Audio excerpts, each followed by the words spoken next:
Stéphanie Lacoste, bonjour. Bonjour. Bonjour. Dernier droit en fait pour la campagne en cours. On est à quelques jours en fait du 7 novembre et en fait ce matin point de presse pour faire état en fait de la situation puis en même temps présenter en fait les derniers avantages de voter. Effectivement, je suis venue parler de la relance économique intelligente. Donc en fait, peut nous en faire état. Qu'est-ce qu'on propose justement à cette relance intelligente? Bien, je parle de mon gérontopole qui est de garder nos aînés contributifs et actifs le plus longtemps possible. On a l'expertise sur le terrain avec le centre de gériatrie affilié au Cégep.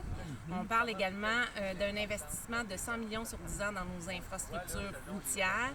Quand on parle d'investissement dans nos infrastructures routières, on parle de faire en sorte de mieux concevoir nos routes, de faire une synergie avec l'ingénierie pour s'assurer de refaire le fond. Pas juste un resurfaçage qui ne dure malheureusement pas très longtemps. On veut y aller en profondeur puis s'assurer que nos routes soient durables. On parle également de soutenir nos manufacturiers pour qu'ils puissent prendre le virage robotique et nos commerces pour l'ère numérique.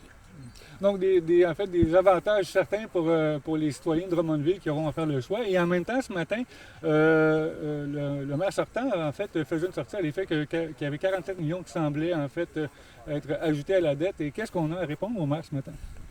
Bien, il a suivi le cadre financier comme nous l'an passé. Il est aussi responsable de ce qui s'est passé dans la dernière année. J'ai cru comprendre que il faisait de moi une mairesse sortante avec un bilan à défendre. J'étais une conseillère, tout comme l'étaient M. Charret et M. Pelletier au sein du conseil exécutif. On a tous ensemble, avec le conseil, pris les décisions. On les assume. On avait à faire des investissements dans les infrastructures parce qu'il y avait un certain retard. On a une merveilleuse bibliothèque, on a un pavillon de l'UQTR. On s'est doté d'infrastructures pour amener Drummondville dans le nouveau siècle. Donc des ajouts importants.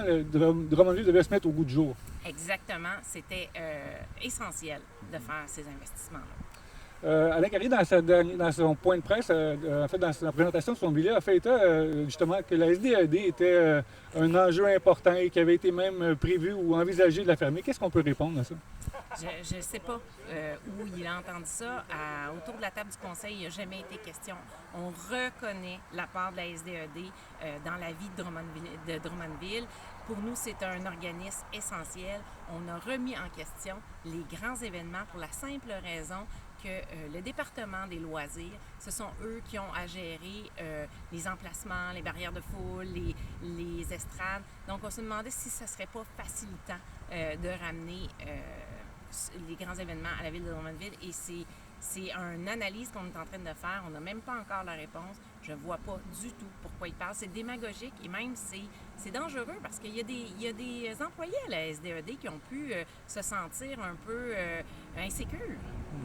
Donc, fin de campagne, en fait, qui semble se faire sur les chapeaux de roue, comme on dit, en fait. Est-ce qu'on a d'autres surprises qui nous attendent durant le reste de la campagne?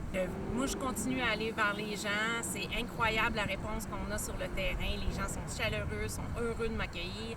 Il faut continuer à être rigoureux sur nos sources d'informations, à s'assurer que les informations reçues ont été traitées sur plusieurs plateformes pour s'assurer que les infos données soient véridiques et fiables.